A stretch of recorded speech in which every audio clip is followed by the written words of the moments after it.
أسرى وسبحان الذي أسرى وصبي أنت يا عين وصبي أنت يا عين على ما حل بالمسرى فأحيوها بني ديني وطيبوا أنفسا عطرا فأحيوها بني ديني وطيبوا أنفسا عطرا فسهر الليل بالذكر يزيد العزم والصبر ودمع العين لا يجدي عسى أن تدفن الوغر ونادوا يا حماة الدار هلموا ابحثوا الثأر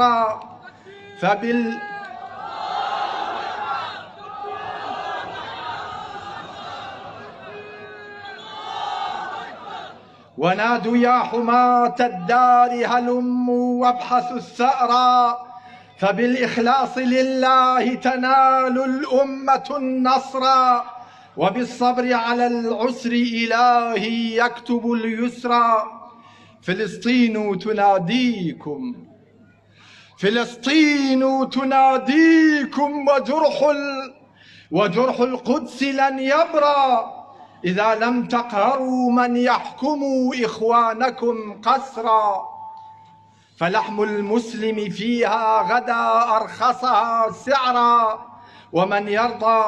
ومن يرضى بأن يجري دم إخوانه هدرا فقووا ساعد الجد كفى أن تعتبوا دهرا فذا التأريخ يخزينا هلموا غيروا المجرى وغسل العار يدعوكم إلى أن تذكروا البدر وأبطالا تعودوا إن أخذتم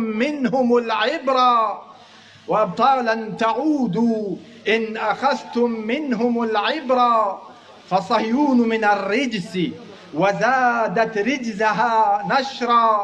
فصهيون من الرجس وزادت رجسها نشرا بشيطان بأمريكا ومهما تمكر المكر فلا تعلوا على الحق وجيش الحق لا يزرى إلى توحيدكم قلبا ومن فرقتكم حذرا وافشوا بينكم سلما وكونوا رحبا صدرا كتاب الله ينهى عن قتال بينكم زجرا لحل الخلف يدعوكم إلى تحكيمكم حجرا بصرح الوحدة سدوا على أعدائكم ثغرا يبيد من يعاديكم خفاء كان أم جهرا فيا جيش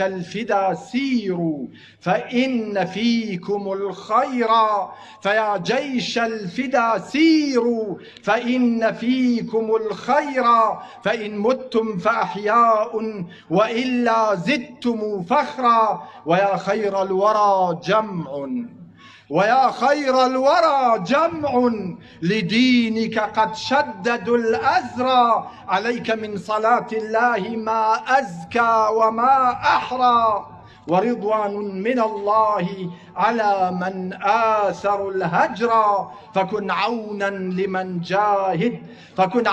لمن جاهد وكن دائما ذخرا اللهم انصر الإسلام والمسلمين في غزة وفلسطين وفي مشارق الأرض ومغاربها يا رب العالمين واسكب رحماتك وفيوضاتك على هذا الجمع ونصرك على جمع غزة وفلسطين آمين والسلام عليكم ورحمة الله وبركاته.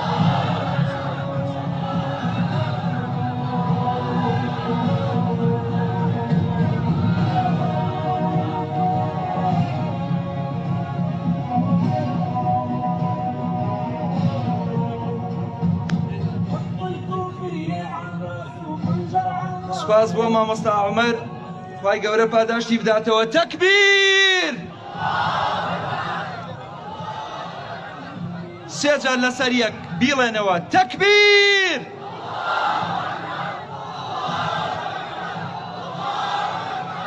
لا إله إلا الله محمد رسول الله. ئامادەبوانی بەڕێز ئێستاش وتەیەک بە زمانی عەرەبی لەلایەن زۆر بەڕێز مامۆستا محەممەد چیمەنیەوە با بەڕێزیان بفەرمن. أيها الحضور الكرام، الآن كلمة للشيخ محمد شيمني يلقيها عليكم باللغة العربية تضامنا مع إخوته وإخوانه في فلسطين وفي غزة العزة.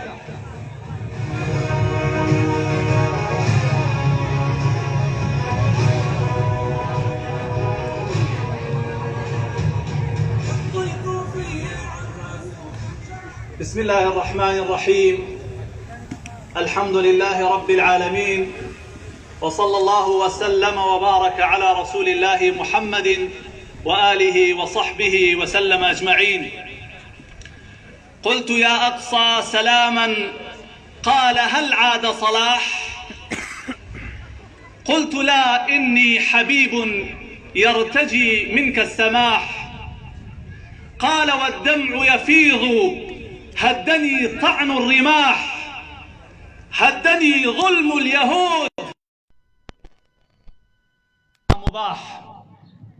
إخواني وأخواتي الأعزاء، سلام عليكم ورحمة الله وبركاته.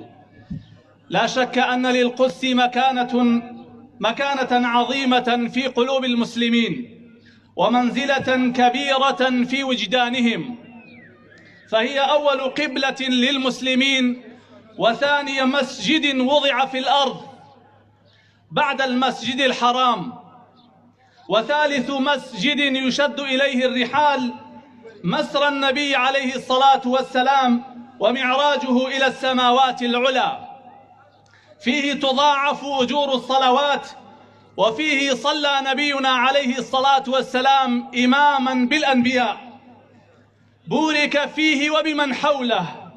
قال تعالى: سبحان الذي أسرى بعبده ليلا من المسجد الحرام إلى المسجد الأقصى الذي باركنا حوله لنريه من آياتنا إنه هو السميع البصير.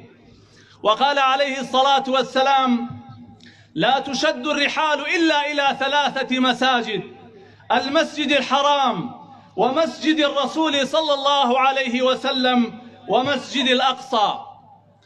فهي مهبط الأنبياء والرسل ومهد الرسالات، ومنها انطلاق الهداية للبشر لعبادة الله وحده عز وجل.